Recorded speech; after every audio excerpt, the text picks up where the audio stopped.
Hello, everyone, and welcome to another West Kent Spiritist Group live event. And it's a pleasure to be here with you all. And you can send your comments on the chat, participate with us, send your questions, and we'll be forwarding them and asking them all as time allows to Suzana. So before we start, we'll open this live with a short prayer. So if you can, and close your eyes and calm your minds, let's just think of the Almighty God and thank Him for the beauty and majesty that we see in all of the creation. We thank you, God, for the opportunity to care for the world you have made. We ask that your blessing would rest on all of us, and that you would give us the strength and wisdom to make a positive impact on those surrounding us. Please bless the efforts of our hands, the bonds between us, and the influence of our work in this location and beyond. Dear Jesus, as we plan and share together now, may you guide us through our spirit benefactors and lead us to be the light in the darkness of this world. So be it. So, for those of us that don't know our group very well, we are the Spiritist West Kent Spiritist Group. We get together every Sunday at 11:30 at the West Peckham Village Hall near Maidstone. And we would like to invite you all, if you're watching us and you're in the Kent area, to join us for our meetings. We start at 11:30 with a get together, a little bit of a coffee and tea and biscuits, just to get to know people and talk. And at 12 o'clock we start our studies. And you'll be more than welcome to join us and take part with us. So today we are going to have Suzana Simões. She was born in Brazil and has been living in the United States for the past 30 years. She was born in a Spiritist family. She's one of the founders of Conscious Living Spiritist Group. She dedicates her time between her family, her work as a doctor of physical therapy and director of rehabilitation, and the dissemination of Spiritism in English and Portuguese. So, without further ado, would like to give you all Suzana. Take the Hi, stage. Leandro. Hello. Hi. Thank you Hello. for being here with Good us. evening to everyone. It is 3 p.m. here in Miami. Um, I would like to first say thank you for the invitation. And it's a pleasure to be here for the first time participating with the West Kent Spiritist Group. So, very exciting for me to be doing this work with you all today. We're gonna bring the presentation in. There you go. Okay, so today we are going to talk about tackling selfishness by the route, a road back to safety and peace. And I always like to start by explaining a little bit of the title and the choice of the particular study. So I think we can say that we all wish to live in a world where we can feel safe and peaceful and happy. Imagine living in a world where there are no threats because no one is able to or conceive the idea of harming anyone else, where your children can grow up with a sense of safety and freedom to play, to be whoever they are, without concerns of prejudice, of being harmed by anyone else, and where everybody's working, producing under a paradigm of cooperation instead of competition. Sounds wonderful. And I think that's what we all would like to have and to experience someday, and we will experience someday. But in Spiritism, we learned that the root of all our problems is selfishness. And if you have been in Spiritism for a while, you certainly have learned, watched lectures that talk about selfishness and pride, and the need to overcome these two uh, immense hurdles in our path. But we keep talking about this, we keep studying the topic. And my question is, after we listen to a lecture and study the topic, then what? What is it that we are doing? What kind of changes are we seeing? How effective this path of listening to lectures and watching speakers, how powerful, how efficient it is, because we keep talking about the same things and it's unclear if we're actually making any strides or not towards a different and a better place to live in. So hopefully today's lecture will help you to find some material and resources to help you not only to think about the topic, but actually to do something about it. So I'm going to be bringing to you today some of the texts that you find in the works of Allan Kardec. One of them in particular is from a book called Posthumous Work that is not yet translated, but all the others are. So you'll find material in the Spirit's book, in the Gospel, those two primary together with this other book. If you're Brazilian, you'll be able to access it. So I'm going to start with this initial statement that says selfishness is the denial of charity. Without charity, there is no rest for society. I say more, there is no safety. Life will always be a competition where the wisest will win, a fight of interests capable of destroying the most precious affections and family ties, as long as selfishness and pride are holding hands. So this is a pretty strong statement that we find. And I don't know if, many people who have been in spiritism may not be so familiar with this particular text. And I put in big letters the correlation between selfishness being an opposition of charity. And without charity, usually we say there is no salvation. And here it says there is no rest. So if there is no peace, we can never rest. We are constantly in a state of fight, of struggle, of defensiveness, without armors, without weapons. And this is how we get up each day, and this is how we go on our lives each day. In other words, we live under a lot of stress, under a lot of pressure, under a lot of tension, with no sense of safety and no ability to rest. So when Jesus says, "Come to me, all of you who are burdened and overwhelmed, because this is what I have to offer you, I have to offer you rest," is because he has a formula. He offers a paradigm that is a paradigm of brotherhood, of cooperation, the antithesis of selfishness. So in this paradigm that he offers is a place where we will find no threats and we will be able to rest.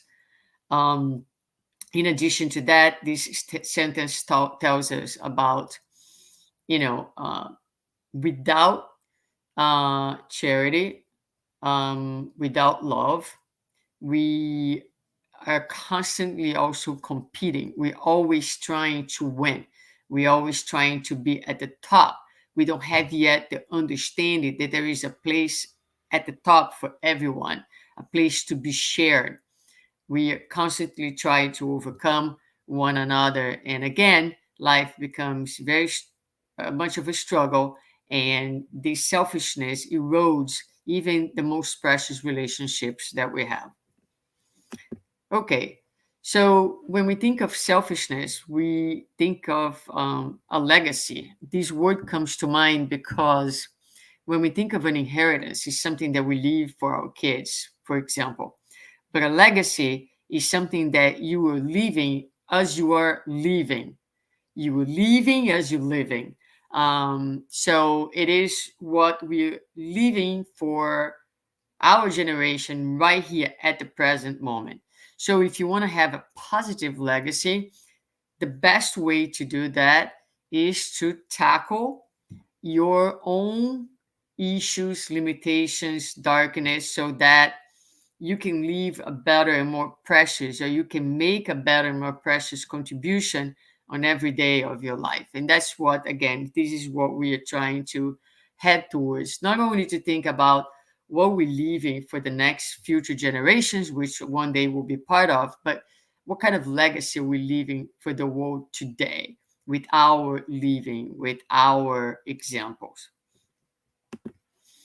So one way to go about this, which is the most efficient way, is to go to the root cause, right? So when you have a problem, I'm a physical therapist, I work in a big hospital. If something happens and it's harmful, we do a root cause analysis. What does that mean? We ask many times why, until we get to the very root of the problem.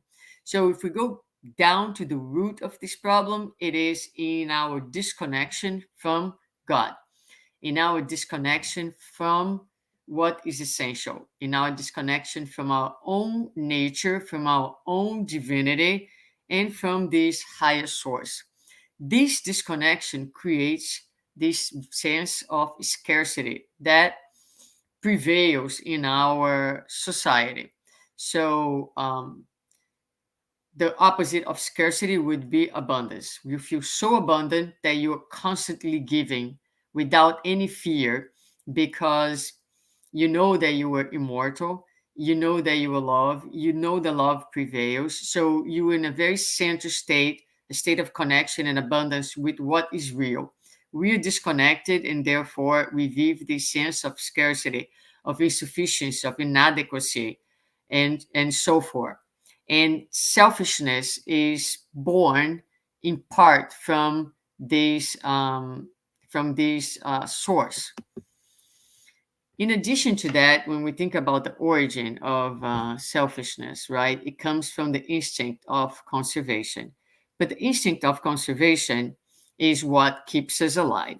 So I got this picture of this big lion because when we think of wild animals, they have this instinct of conservation that make them fight and kill so that they can survive, they can remain alive.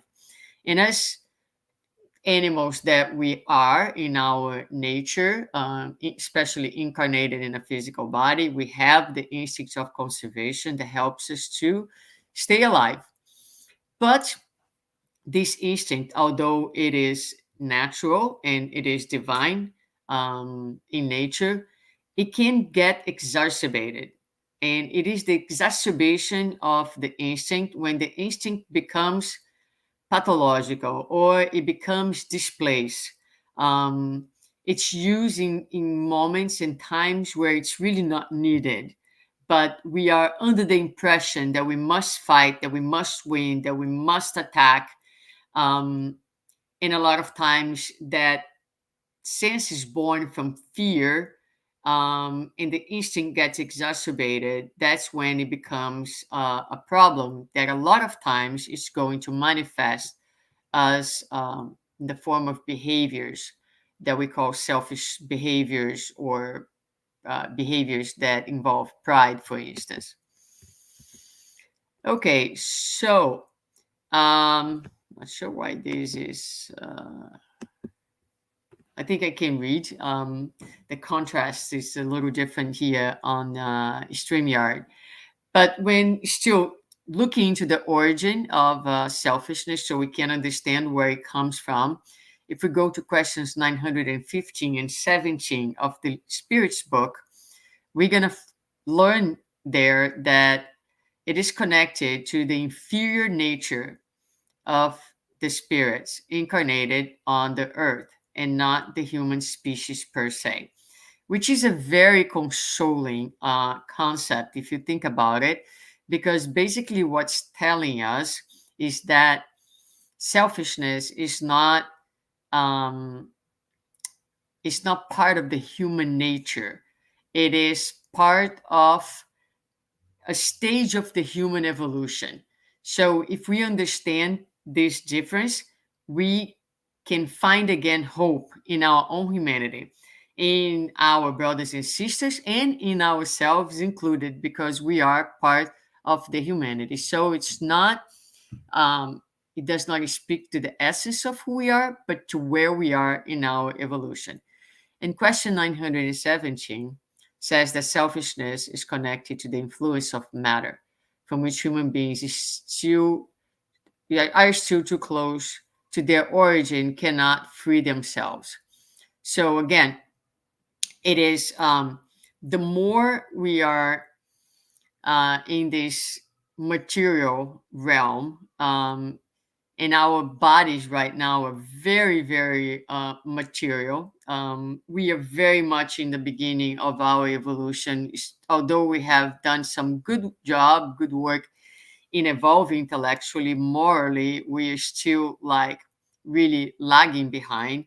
So we are very much connected and identified with everything that is material. We identify, for instance, very strongly with our physical bodies, so much so that our value as human beings comes from the way we see ourselves, whether we're young or old, whether we are fat or skinny or whatever, right? So we are constantly trying to change our physical bodies, seeking to be beautiful, because if we believe that if we're beautiful, we'll be liked, and if we like, we're going to belong. But we don't realize that we are seeking beautification in the wrong places, because anything and everything that is material is not real, is not forever. So we get very sidetracked here, and that's just to give an example of how identify with the material realm we still are. And therefore, this influence, the lack of understanding, the lack of consciousness and integration of our own immortality and our own essence in our daily living, also fosters this passion, the exacerbation of it, and all the problems that we see and we experience. When we go, these are two questions that I really love about the Spirits book, because they talk exactly about the same thing in different ways. So in question 895, it talks about self-interest. And the spirits are going to tell Kardec that self-interest is the most characteristic sign of imperfection, the most characteristic sign of imperfection. And true disinterestedness is rare on earth. So what this means is that in anything and everything that we do, no matter what it is, in any, and we're going to see that a little later, in any type of relationship or circumstance, we are at the center of the world.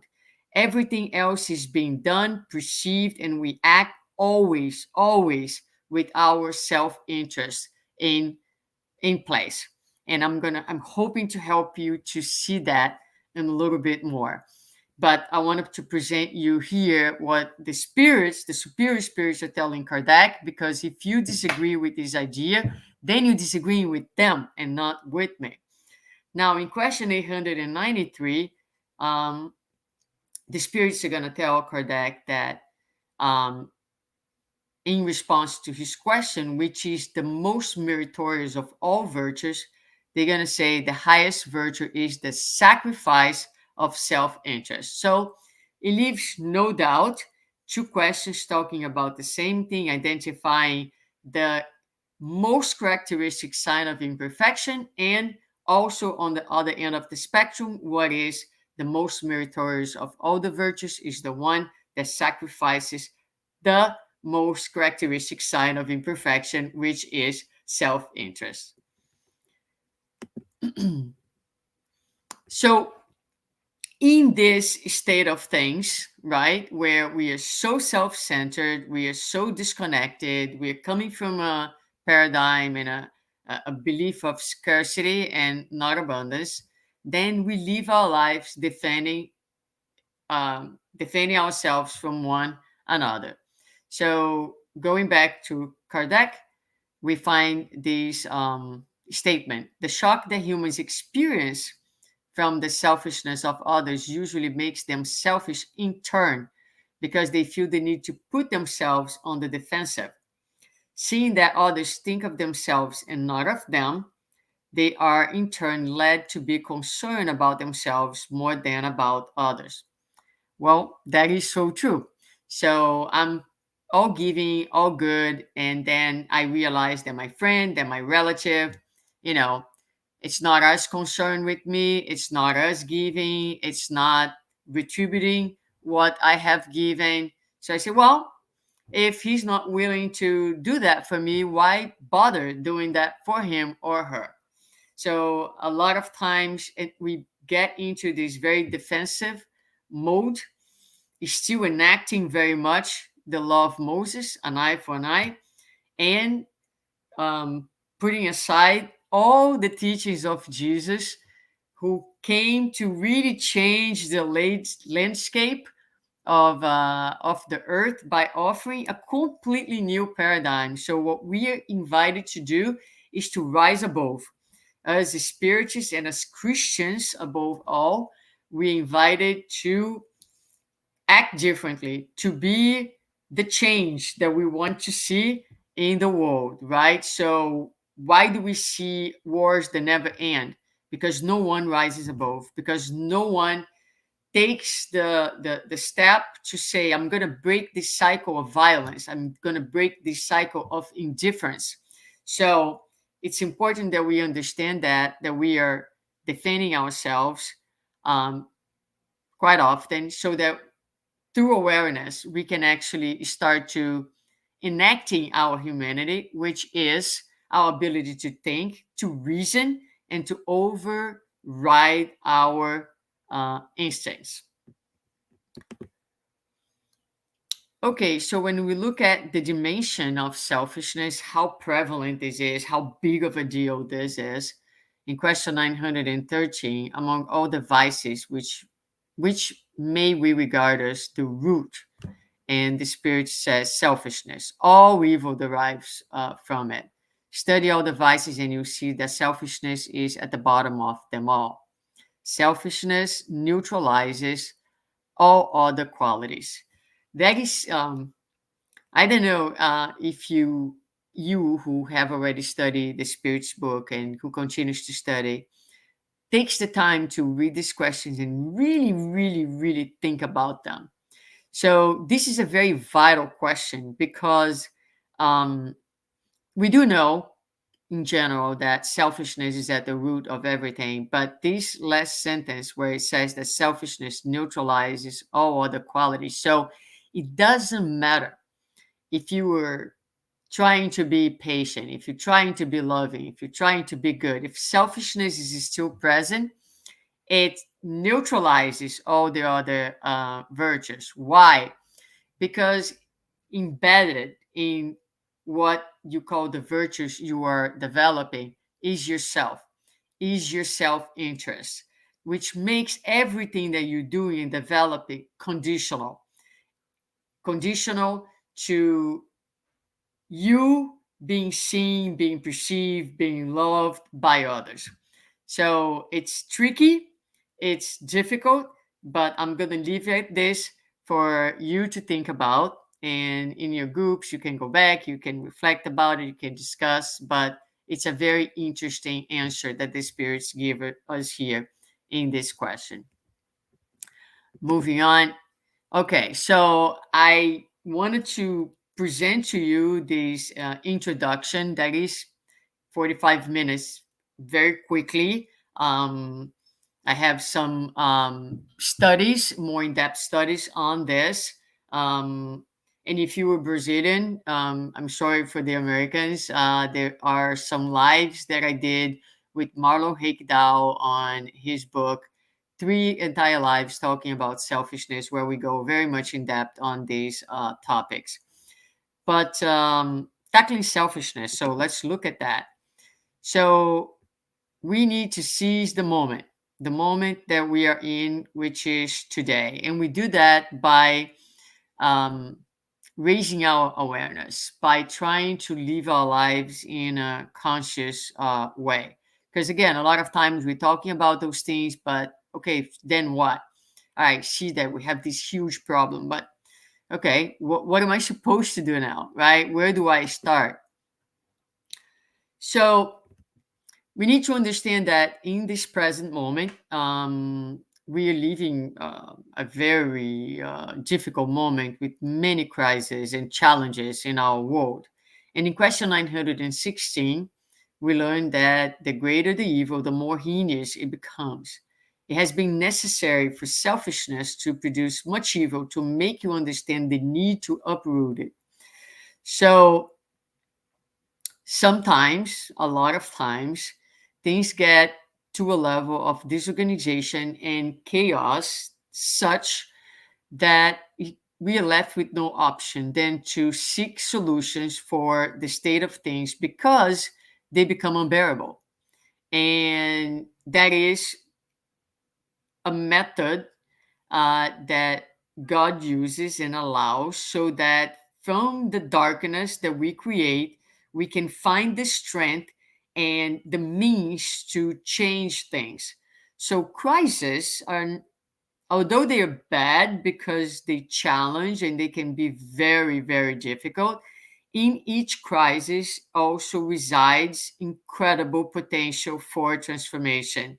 Because when someone is in a crisis, it's like when our foundation is often shaken to a point where we are moved, we are jolted out of our inertia. um, we tend to accommodate, we tend to become indifferent, we tend to becoming sensitive to the suffering of others. And so crises are very powerful methods to help us to expand our vision and get in touch again to our feelings, and as I said, to seek solutions. So the solutions will not come, unfortunately, through the proclamation of a different way of being.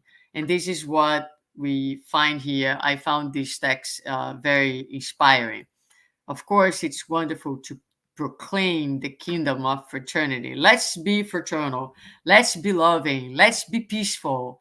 But peace in a better world will not come by proclamation. By me talking to you today, certainly not. Um, but how can this be done if there is a destructive cause? There would be building on unwholesome soil. In such a kingdom, if one desires people to fare well, it's not enough to send them doctors, because doctors will die like everyone else. One must destroy the causes of unhealthiness. If one desires that they live like brothers and sisters, it's not enough to give them lessons on morality. It is necessary to destroy the causes of the causes of oh my god, I cannot read this. To attack the root of the evil, pride and selfishness. So, but I think it's clear, right? So there is a disease, there is an illness. You can send the doctors to treat the people, but more important than that is you need to send a team that can actually treat whatever is causing the illness in first place. Otherwise, doctors too will die. So that's what we're looking for. So, which weapons can we use in this fight? And here is what the gospel will recommend. Selfishness is the target at which all true believers must aim their weapons, which are strength and courage. I say courage because more courage is needed to overcome oneself than to overcome other people. Let all of you, therefore, make every effort to fight selfishness within you. For that monster that devours all minds, that child of pride, is the source of all the miseries of this world and the greatest obstacle to human happiness. Okay, so courage. We need courage. We need the courage to go within. The change in the world is going to happen one heart at a time. So we got to concern ourselves with the identification of selfishness within us. And I bet you, if I could be with you, talking to you, asking you questions, I would say to you, give me a number, 0 to 10, how selfish you are. And a lot of people would not even know where to start because we don't even recognize where the selfishness and all the ways in which selfishness is manifesting in our daily lives. So, this is why it's so inefficient because we keep talking about it, we keep studying about it. But if we study the entire codification and become doctors in Spiritism, but we have no clue about our own selves, then that treasure is wasted because you cannot make the connection between the cognitive knowledge and the emotional knowledge. So, this is where we are as humanities. We need now to become doctors of our own souls in the sense of knowing and understanding who we are and our behaviors and the emotions underneath the behaviors.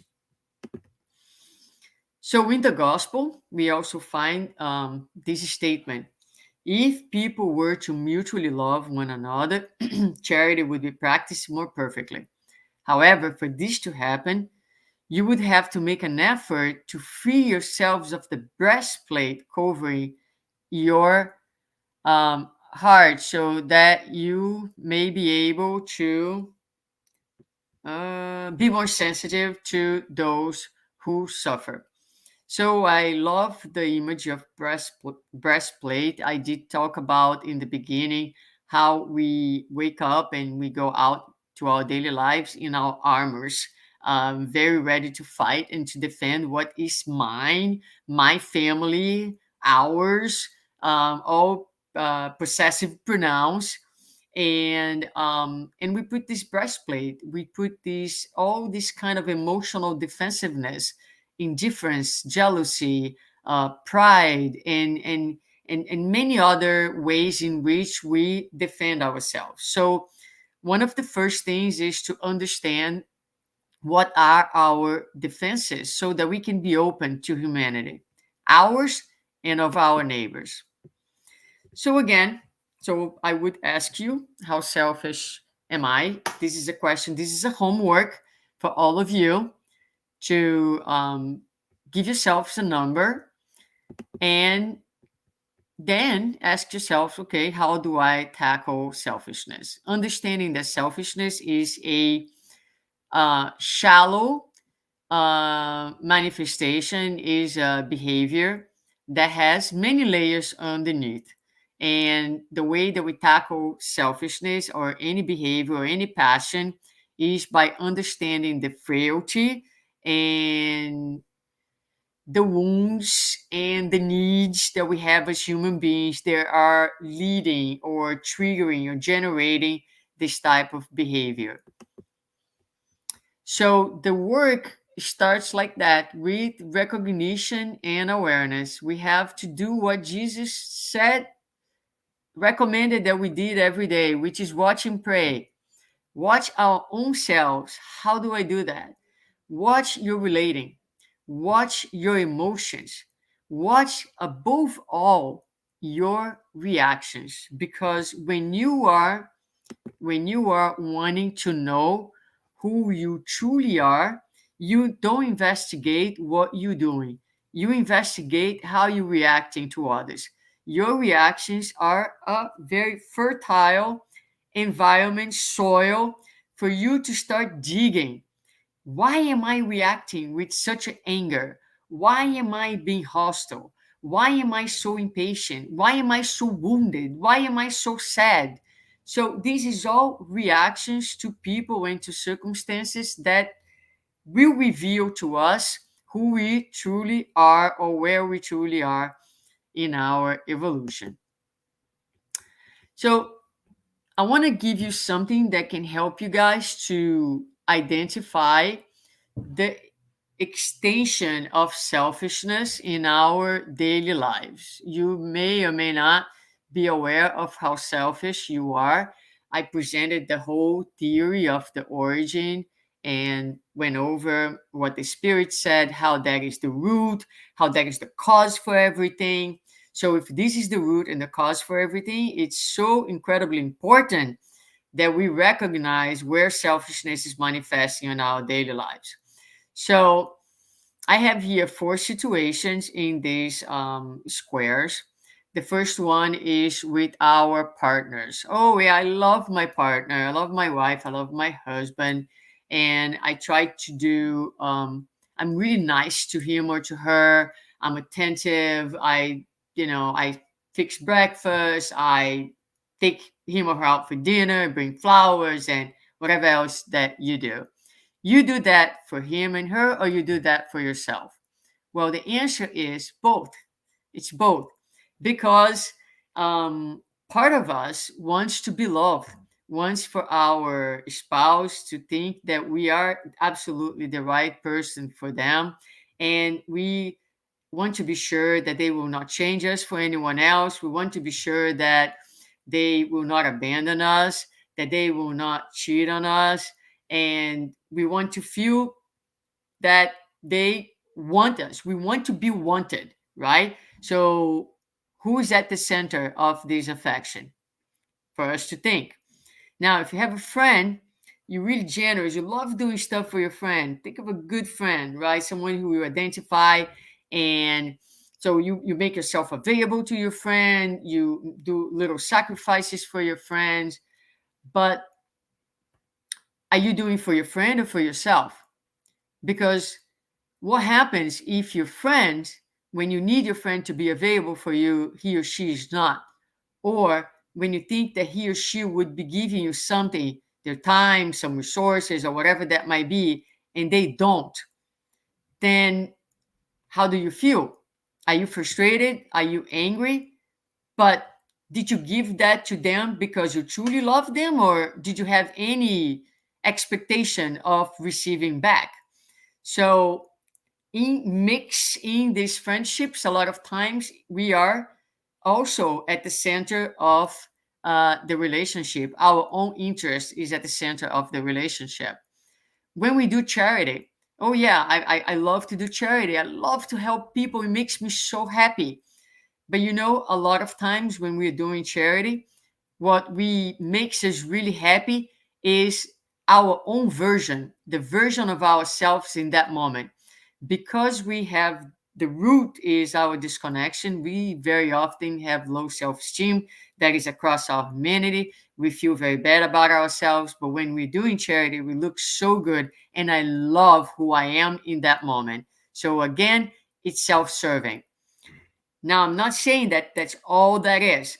All I'm saying is that my point is that in everything that we do, there are shades of self interest very much embedded in the relating and the circumstances.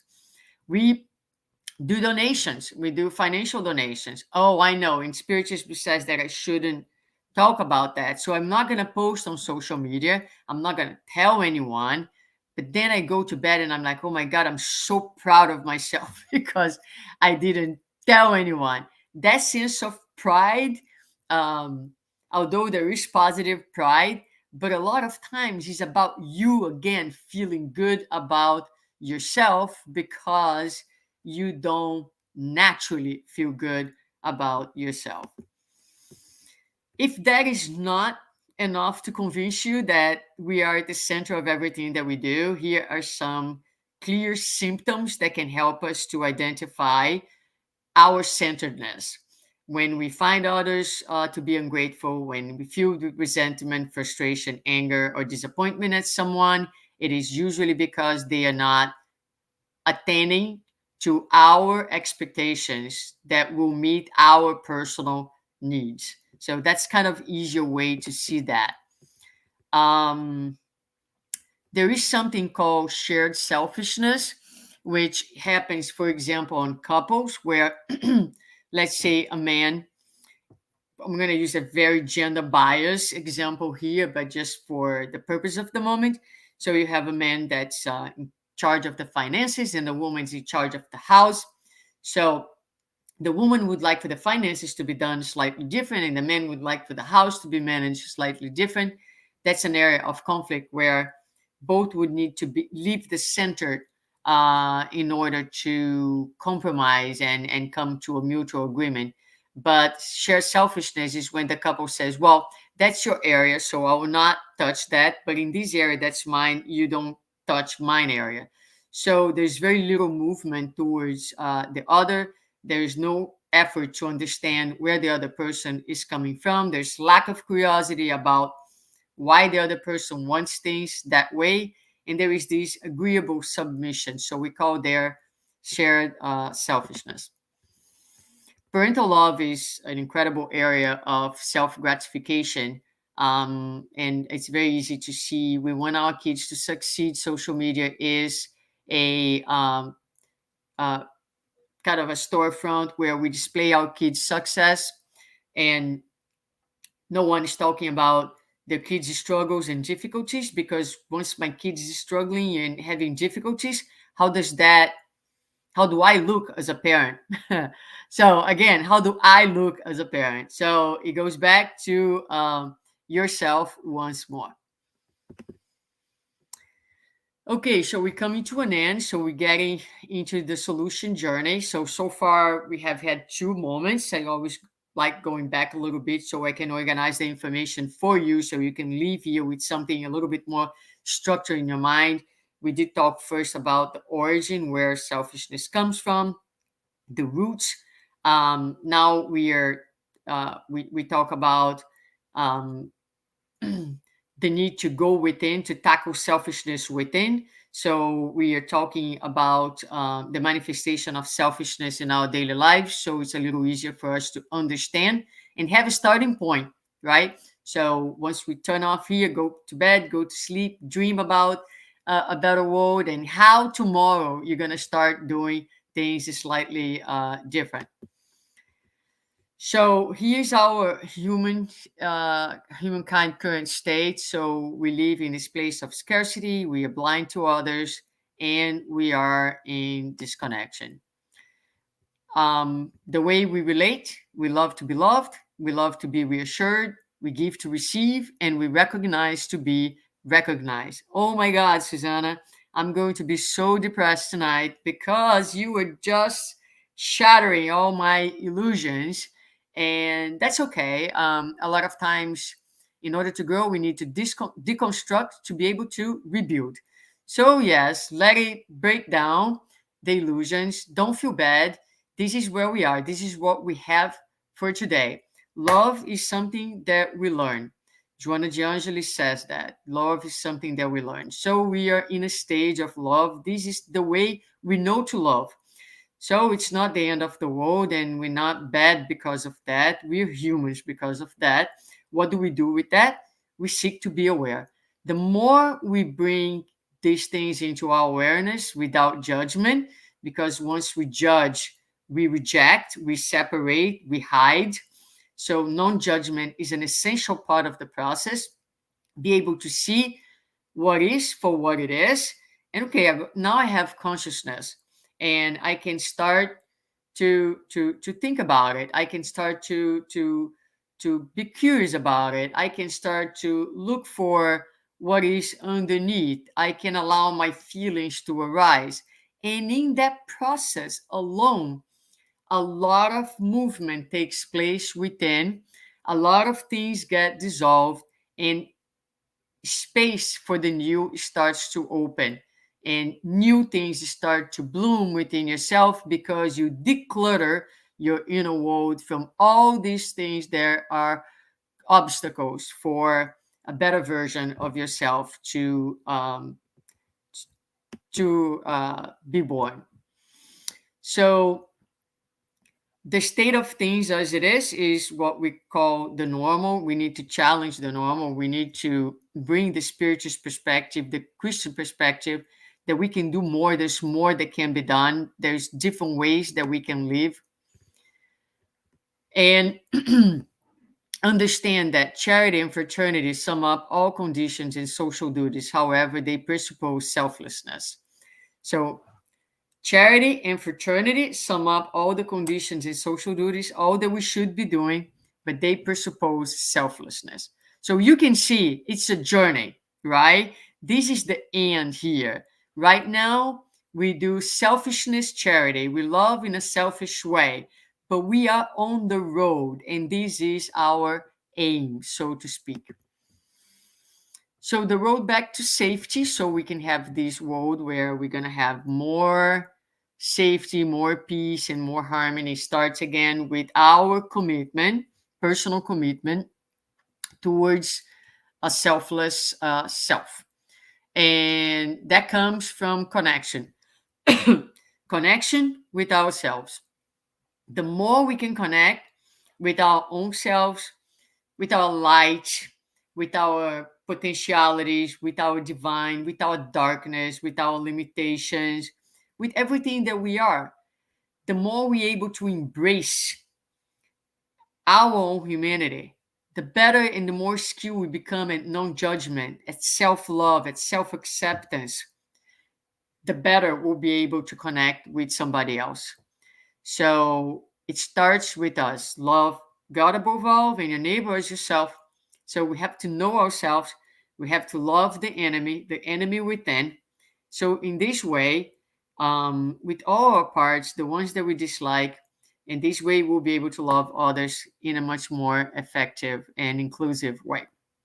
So the road is connection, is centeredness, is to understand that we are immortal beings, is self-love, and this is what will take us to this place of abundance where we are no longer going to be competing. We're no longer going to be trying to eliminate our brothers and sisters, and we will understand that the world is made to be shared, and there is a place and there is a space for anyone and everyone to be. I will close with the widow's mite passage just very briefly. That is the passage where the widow, who's very, very, very poor, she goes to the temple and makes a donation, gives the mite, which is the the currency of the time, worth very, very little. And very often, this passage in the gospel is interpreted as look at her, she had nothing and she gave from what she did not have, which is absolutely true if you think from a material perspective. However, this widow, she was wealthy. She is the representation of someone who lives in a state of abundance. She had so much. She was so centered. She was so connected that she was capable of giving materially from what she did not have. When we are that connected, when we are that abundant, we have no fear. We are in a complete state of trust and alignment with God. So there is no fear. When there is no fear, there's nothing to be protected against, and we are now able to give abundantly, which is what she represents. So I love this idea, and I think that this is what we are aiming to achieve. And this is it, my friends. So I hope this presentation um, can be inspiring. And I spoke a little fast because I was trying to get everything in. And one day we're going to be in a place where the world will not be so tearful because each one of us will be experiencing this state of abundance and peace within. So thank you. And thank you, Suzana, for such a wonderful talk. It's a lot to cram in such a limited amount of time, isn't it? Well, yes, I did my best. I think it went well. No, it went wonderfully, and you covered a lot of ground. And I was thinking, obviously, I got a few questions for you because you Uh-huh. made me think a lot about the pride and selfishness and so on. So then coming into a question, if everything that we do is based or motivated by selfishness, how can we purge ourselves from this sentiment, from this flaw then? Right. I think, like I said, it's not going to, first of all, the awareness that's not going to be in this lifetime. It's a journey. Okay. So no anxiety around that. Um, the most powerful tool for self transformation is awareness. So if you, like I said, if you don't even know, I have a lecture on pride and I do the same thing. Excuse me 1 second. I ask people, we're talking about pride all the time. Where is pride manifesting in your life? People don't know. So, for instance, when you get impatient with an elderly person, that's pride. You think you're better than them.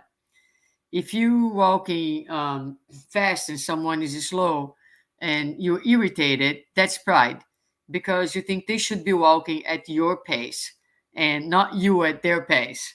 So it comes from a sense of superiority. Pride manifests in our lives in so many ways. We're clueless.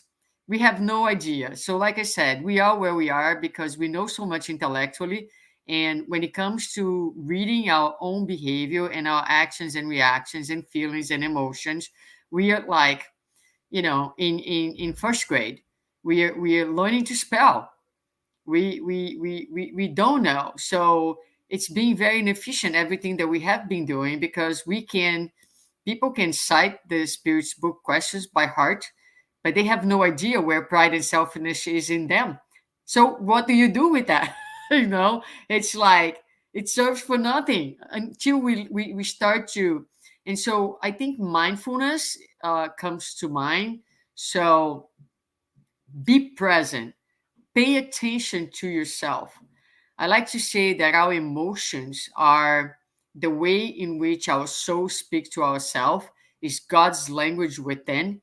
So emotions are messengers, messengers of the soul. So when you were angry, when you were sad, when you were irritated and frustrated, it's your soul telling you something. You have to take the time and ask yourself, what is going on here? Why am I feeling this way? It's never about the people that you were dealing with, it's always about yourself, because you can say something to two people, the same statement, and the statement can be received and interpreted and felt in a completely different way. So it's not what was said, is the soil in which that message fell, and and what you bring to that circumstance in terms of what is eliciting your reaction. So that is the path. On one side is studying, yes, knowing the theory, because the more we know, the more it helps us to discern. So yes, we need to know that, but we need to accelerate our work in terms of understanding of human psychic and emotions.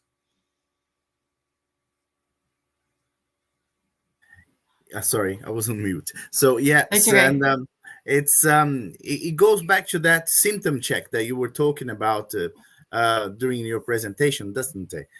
Yes. Because sometimes, and I think perhaps a lot of times, when Uh-huh. we have encounters with others, and something really nags me about them, or disturbs me, or even makes me angry. I Right. think a lot of times this is a reflection of ourselves, isn't it? Like, especially when it comes to, let's say, selfishness. When I find someone, oh, it's he or she is so extremely selfish, there's most likely to be a degree of of a reflection of my own selfishness. And Yes, that's yes. what I'm recognizing, isn't it? Y- Yes, I have a very good example. I like sometimes to throw some personal examples because um, they are very concrete and relatable. So I can be rigid sometimes. And so if you were talking, or quite often, so I have a brother who I find to be also that.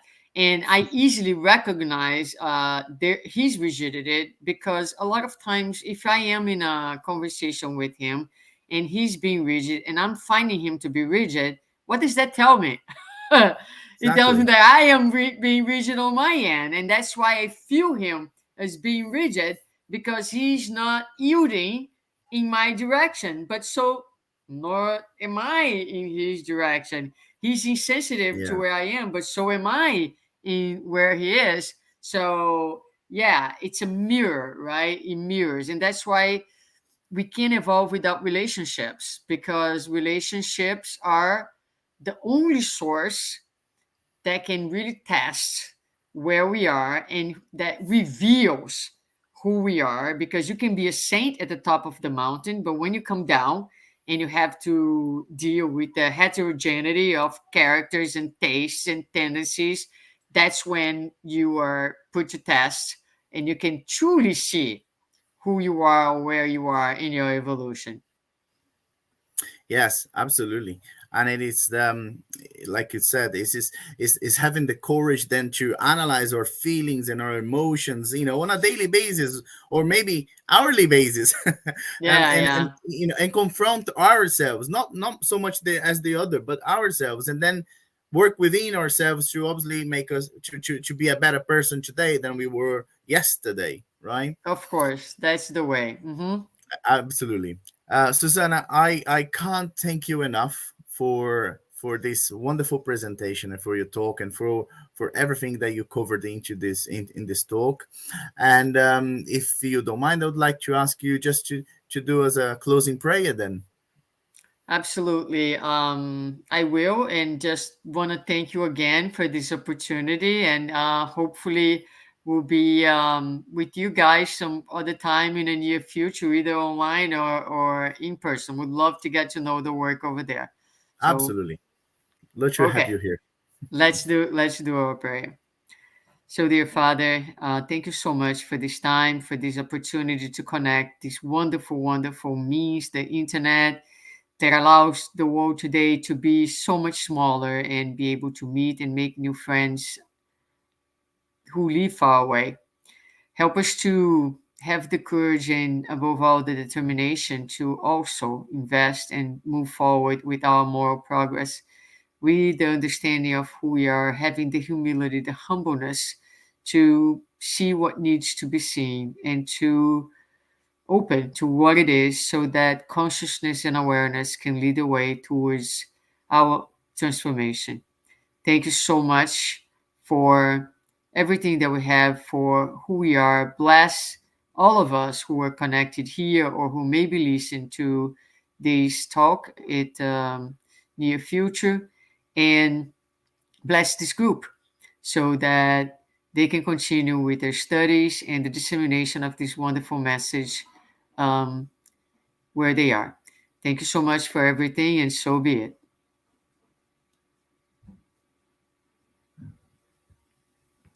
You muted. You muted. I cannot So hear sorry. you. So Oh, sorry. there you go. Keep doing this.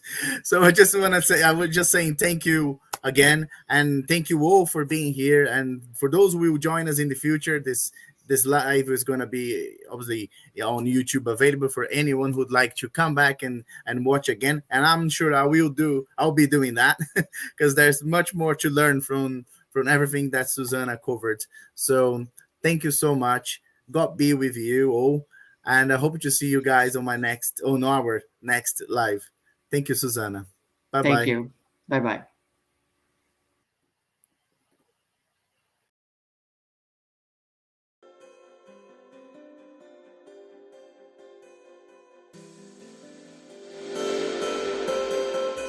bye.